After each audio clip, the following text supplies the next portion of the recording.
ಬೆಳಗಾವಿ ಜಿಲ್ಲಾ ಸಹಕಾರಿ ಬ್ಯಾಂಕ್ ನೌಕರರ ಸಂಘದ ಅಧ್ಯಕ್ಷ ನಿಂಗಪ್ಪ ಕರೆನ್ನವರ್ ಮೇಲೆ ಹಲ್ಲೆ ನಡೆಸಿದ ಆರೋಪದಡಿ ಶಾಸಕ ಲಕ್ಷ್ಮಣ ಸವದಿ, ಅವರ ಪುತ್ರ ಚಿದಾನಂದ ಮತ್ತು ಅವರ ಬೆಂಬಲಿಗರ ವಿರುದ್ಧ ಅಥಣಿ ಠಾಣೆಯಲ್ಲಿ ಭಾನುವಾರ ತಡರಾತ್ರಿ ಎಫ್ಐಆರ್ ದಾಖಲಾಗಿದೆ.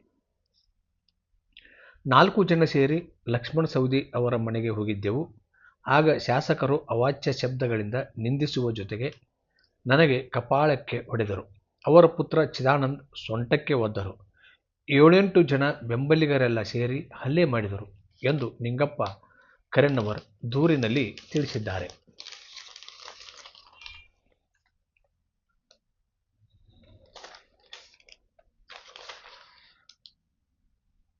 ಹಲ್ಲೆ ಪ್ರಕರಣಕ್ಕೆ ಸಂಬಂಧಿಸಿ ಜಿಲ್ಲೆಯಲ್ಲಿ ಸೋಮವಾರ ಪರ ಮತ್ತು ವಿರೋಧ ಪ್ರತಿಭಟನೆಗಳು ನಡೆದವು.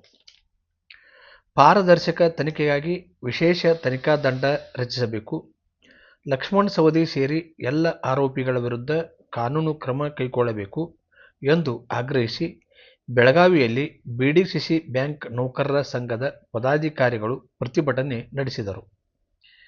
ಬ್ಯಾಂಕ್ನ ಪ್ರಧಾನ ಕಚೇರಿ, ಜಿಲ್ಲಾಧಿಕಾರಿ ಕಚೇರಿ, ಜಿಲ್ಲಾ ಪೊಲೀಸ್ ವರಿಷ್ಠಾಧಿಕಾರಿ ಕಚೇರಿ ಆವರಣದಲ್ಲಿ ಪ್ರತಿಭಟನೆ ನಡೆದವು.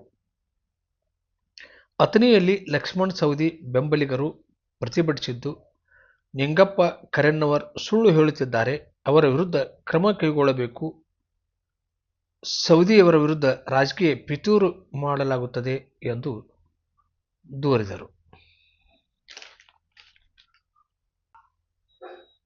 ಘಟನೆ ಕುರಿತು ಲಕ್ಷ್ಮಣ ಸವದಿಯವರ ಪುತ್ರ ಚಿದಾನಂದ ಸವದಿಯವರು, ತನಿಖೆಗೆ ಸಹಕರಿಸುತ್ತೇವೆ, ಹಲ್ಲೆಗೆ ಒಳಗಾದವರನ್ನು ಪ್ರಚೋದಿಸಿ ನಮ್ಮ ಮನೆಗೆ ಯಾರು ಕಳುಹಿಸಿದರು ಎಂಬ ಬಗ್ಗೆ ತನಿಖೆ ಆಗಬೇಕೆಂದು ಆಗ್ರಹಿಸಿದರು. ಕೃಪೆ ಪ್ರಜಾವಾಣಿ.